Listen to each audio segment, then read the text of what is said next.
Hello guys, কেমন আছেন আপনারা সবাই? আশা করি ভালো আছেন। আজকে চলে আসলাম এই যে আমাদের গ্রামেরই একটি পুকুরে। এখানে পাঙ্গাস মাছের চাষ করা হয় পুকুরে। তো সেই পাঙ্গাস মাছকে বিকাল বেলায় খাবার দেওয়া হচ্ছে। পাঙ্গাস মাছকে দুই বেলা সাধারণত খাবার দেওয়া হয়, সকালে আর বিকালে। তো সকালে একটা খাবার দেওয়া হয় যেটা হচ্ছে একটু সাইজে বড়, আর বিকেলে যেটা দেওয়া হয় সেটা হচ্ছে রেডি খাবার। রেডি খাবার বলতে এই যে আপনাদের দেখাই, এই যে এই যে এটা রেডি খাবার। এই যে দেখতে পাচ্ছেন ছোট ছোট গোল গোল খাবারগুলো হচ্ছে রেডি খাবার। এই খাবারটা মূলত পাঙ্গাস মাছে অনেক মজা করে খাই। আমাদের কাছে যেমন বিরিয়ানি যেমন আমাদের কাছে অত্যন্ত সুস্বাদু একটি খাবার, এই পাঙ্গাস মাছের কাছে এই রেডি খাবারটা অত্যন্ত সুস্বাদু একটা খাবার।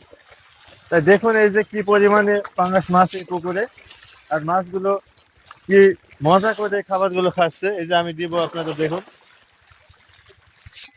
আসলে খাবার দেওয়া হয়ে গেছে তো সেজন্য এই মুহূর্তে তাদের কৌতূহল যে খাবার খাওয়া নিয়ে তাদের একটা কৌতূহল আছে, এটা কিন্তু এই মুহূর্তে দেখা যাচ্ছে না, কারণ খাবার খাওয়ার শেষ পর্যায়ে চলে এসেছে তারা। এখন এখন অনেক খাবার এই যে দেখা যাচ্ছে পানিতে ভাসছে, এই যে এগুলো ভেসে বেড়ায়, এগুলো মাছে একসময় খেয়ে নিবে।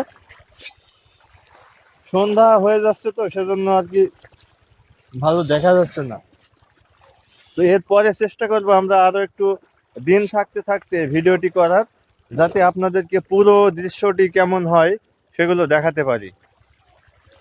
তো আসলে দর্শক, আমরা অনেক দিন আপনাদের মাঝে নতুন কোনো ভিডিও নিয়ে আসতে পারিনি। এখন মাগরিবের আজান হচ্ছে, তো আমরা চেষ্টা করবো আপনাদেরকে এখন থেকে নিয়মিত ভিডিও দেওয়ার এই পেজে।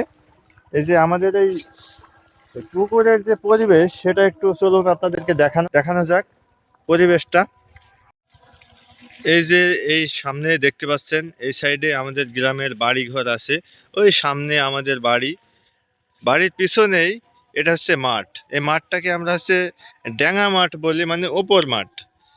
এই মাঠে এই যে ধানের চাষ হচ্ছে, ধান বড় হয়ে গেছে ধানগুলো।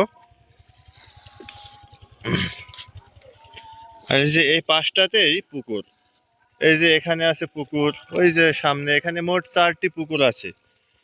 তো 4টি পুকুরের ভিতরে এই পুকুরটাতেই পাঙ্গাস মাছের চাষ করা হয়। এই যে মাঠের ধানগুলো দেখুন, চমৎকার সেই ধানের উপরে ধান, কি সুন্দর ধান। ধানগুলো দেখে আসলে প্রকৃতির প্রেমে পড়ে যেতে মন চাই। ধান মানে একদম সাঁটানো ধান, এগুলো সাঁটানো বলে। সাঁটানো বলতে ধানের উপরে ধান, এটাকে বোঝাই। আসলে দেখুন গ্রামের এই মাঠের প্রকৃতির দৃশ্যটি বেশ চমৎকার। আপনারা চাইলে এরকম একটু গ্রাম ঘুরে দেখতে পারেন, তাহলে আপনাদের মনটা কিন্তু প্রকৃতির সাথে মিশে যাবে। আপনারা বুঝতে পারবেন আসলে বাংলাদেশটা কত সুন্দর। আসলে আমাদের বাংলাদেশটা আল্লাহ অনেক সুন্দর করে সাজিয়েছেন। এই যে পুকুরের ভিতরে একটা মাছ মারা গেছে দেখা যাচ্ছে, হয়তো এটা সিলভার কাপ হবে। এই যে দেখুন, এই পুকুরের পানিটা আসলে অত পরিষ্কার নেই এই মুহূর্তে, পানিটার অবস্থা ভালো না। যে পুকুরে পাঙ্গাস মাছের চাষ করা হয় সেই পুকুরে আসলে পানিটা খুব বেশি ভালো থাকে না। অনেক দিন হয়ে যাচ্ছে। পাঙ্গাস মাছের খাবার দিয়ে যে তেল বের হয়, ওই তেলগুলো পানিতে মিশে পানিটা খুব তাড়াতাড়ি নষ্ট হয়ে যায়। তো এই পাশটা এই যে পুরোটাই ধান, দেখতে পারলেন আপনারা। তো প্রিয় বন্ধুরা, আজকে আমরা যে ভিডিওটি আপনাদেরকে দেখালাম, আপনাদের মাঝে শেয়ার করলাম একটি গ্রামের সন্ধ্যাবেলার একটি সুন্দর অপরূপ পরিবেশের দৃশ্য। তো এটি অবশ্যই আপনাদের ভালো লেগেছে, ভিডিওটি অবশ্যই আপনারা এনজয় করবেন আশা করি। তো এরপরে আমরা আরও সুন্দর সুন্দর ভিডিও এখন কিন্তু নিয়মিত দিতে থাকবো। আমরা একটু সমস্যার কারণে এই যে গত শীতের ভিতরে আমরা যে খেজুরের গাছ থেকে খেজুরের রস সংগ্রহ করা, গুড় বানানো, এগুলো দিয়েছিলাম, আপনাদের অনেক ভালো সাড়া পেয়েছি। আপনারা অনেক দেখতেন, সেগুলো কমেন্টও করতো অনেকে। তো তারপরে আমরা ব্যস্ততার কারণে আর ভিডিওগুলো দেওয়া হয়নি। তো আবার নতুন করে শুরু করছি। এই যে ধান ক্ষেত দিয়ে আজকে আমাদের ভিডিওটি শুরু হলো। আর আজকে আমাদের ভিডিওটি এই ধান ক্ষেত দিয়ে শেষ করছি। আল্লাহ হাফিজ। সকলে ভালো থাকবেন, সুস্থ থাকবেন।